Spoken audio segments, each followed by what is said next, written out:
We've had record high inflation for the last few years. We've gone through, there's growing economic inequality, at least in America. I don't know about the rest of the world, but in America, there's growing economic inequality. And then there's all these other things, work slowing down across various industries. And you know what I hear on the news? I hear crickets. I don't really hear anything. The Dow Jones goes down 1,000 points. Recession, recession, recession. Why is it that we have to wait until wealthy people lose money? Now, obviously, anybody can own stocks, but typically it's wealthier people. And for some odd reason, I don't know how, I don't know why, I don't know where, who, what, when, how, whatever question you want to, I don't, this is not some kind of revolutionary communist commentary. I don't know. I just want to address that. This is not, I don't know how. I wouldn't even know how to spread communism, even if I was given a pamphlet manifesto. So I just want to get that out of the way. What I find interesting about all of this is that for the last few years, not only have prices been going up, but also just businesses have been slowing, hiring has slowed down. Unemployment, I think, has stayed around 4%. You see, I didn't look before this video. I never look. You know, don't get me. This is not economic news. Please go to the either BLS or what. There are way better resources you can go. Don't come here for economic news. It's only until the Dow Jones is down by 1,000 points that recession fears. Why? I legitimately don't get it.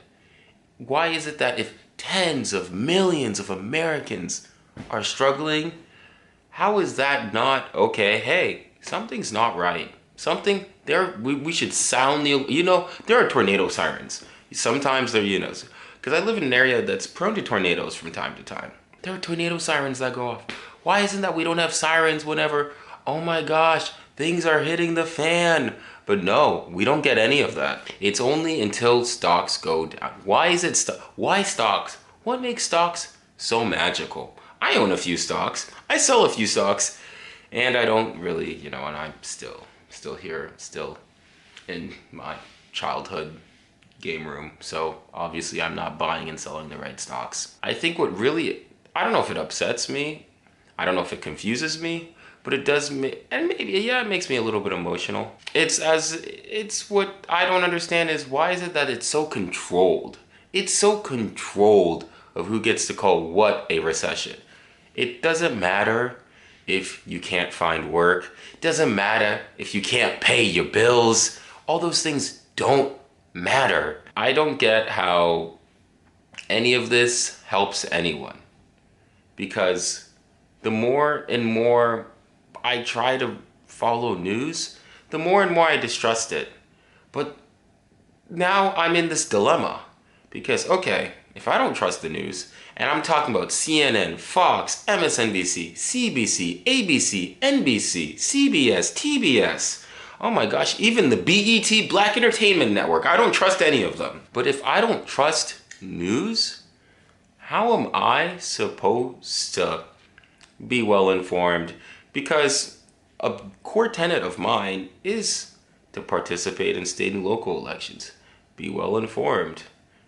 Maybe I might run for local politics, Caleb for city council, Caleb for Dallas mayor, I'm coming for you, Eric Johnson. Your boy is gonna be sitting on the mayoral seat. It's very hard to try to do the right thing when you just get screwed over and over and over and over and over again and again and again and again. Or, a part of me wants to say the Spanish part, ultra vast, ultra vast, ultra vast, ultra vast, which is just again and again and again, but in Spanish. But what I don't understand, stocks had a bad week, but that is the trigger. That is the trigger. That's the thing where it's like, okay, maybe things aren't the way they should be. And I've already made a video called The Recession Is Here, so if you want to check that out, you can, there's I don't know how YouTube thing works, so maybe it'll get Reddit commended. Maybe I'll finally figure out how to edit so I can include it, but probably not. It's one of those things where you can say the right thing, being well informed, and you kind of get fatigue. You kind of just, get numb. You just don't care. Because I can't bring this up at work. Nobody at work cares, man. They don't care. I work with a bunch of people that just don't care about all this stuff. This is the only place I can really talk about this. And even then, it's like, what power do I have? I'm not a billionaire. Your boy ain't Elon Musk. I can't just be like, go, government efficiency, you're fired, you're fired, you're fired, you're hired, you're hired, you're hired. Is that I can document my point of view. Document what's going on. Talk about my perspective. It's not perfect. It's definitely flawed and extremely biased. So if you want something more objective, more rational, more empirical, please, there are way better channels for this than me. I already recommended Damon Cassidy's for if you want to learn more about job things. I think when it comes to economic news, that one, I'm not gonna lie, I don't know the most objective one. I watch EPB Research. He's really good about talking about macroeconomic cycles and really breaking that down. As I witnessed this stuff in real time, because I was too young to really know about the 2008 financial crisis, I just see this human nature element to it where people don't, it's as if we don't learn. It's as if we just want to keep making bad decisions because bad decisions are the easiest. And if Trump decides to do bailouts, maybe I'll make a video, maybe I won't make a video. I don't even know. I don't even know. Because who knows? Because I don't even know how to spin it in an entertaining way.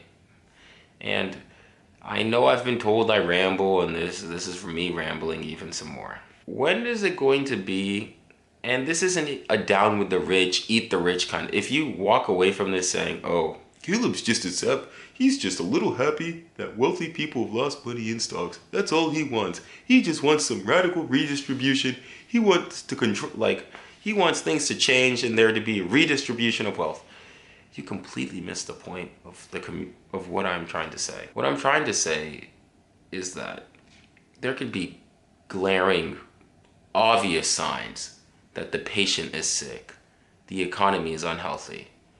But it's not until you get a little cold or you start sneezing, even though you've had a fever and you've been vomiting and you can't, and your blood pressure is high, even though you have all these other symptoms, oh, but this guy, he started sneezing. Let's look into this. Like, why is it that? Why is it that this one particular symptom is the thing that makes people raise alarm? Why can't we, the moment we notice the blood pressure is off, the moment we notice something is triggered, the moment we notice the yield curve flips or inverts, whatever it does, why can't we just use those metrics and go from there? And I think a big theme of this channel is going to talk about the debt, because I think there probably are going to bail out whatever company is going to go under over this. And that's probably going to undo all this Elon Musk Doge things. Now, if I'm wrong, please, I want to be wrong. I really hope I am wrong. I hope that, you know what, maybe these companies do fail. Because I think with that failure comes something even greater, something new, a profitable business that's sustainable. Bailouts mean that your business model is bad. If I constantly need the government to keep giving me money to stay in business, I am not running a profitable business. And the whole point of a business is to make profit. If I could remember anything from 6 years of business school, it's that. That's all I remember. Everything else was, I don't know anything. I don't know anything about strategy. I don't know anything about cost accounting or product depth, product breadth, SWOT analysis. I don't know none of that. All of that is lost to me in business school. But I do know that at the end of the day, companies are here to be profitable. And the moment they're not able to, they should go out of business until a profitable company can deliver the goods and services that the economy demands. Thanks for watching this video. Please like and subscribe if you enjoyed. There's going to be my socials down in the below, my Instagram and Snapchat. And at the end of this video is also going to be my Instagram and Snapchat. Like and subscribe. We'll be back on Friday. Thank you so much.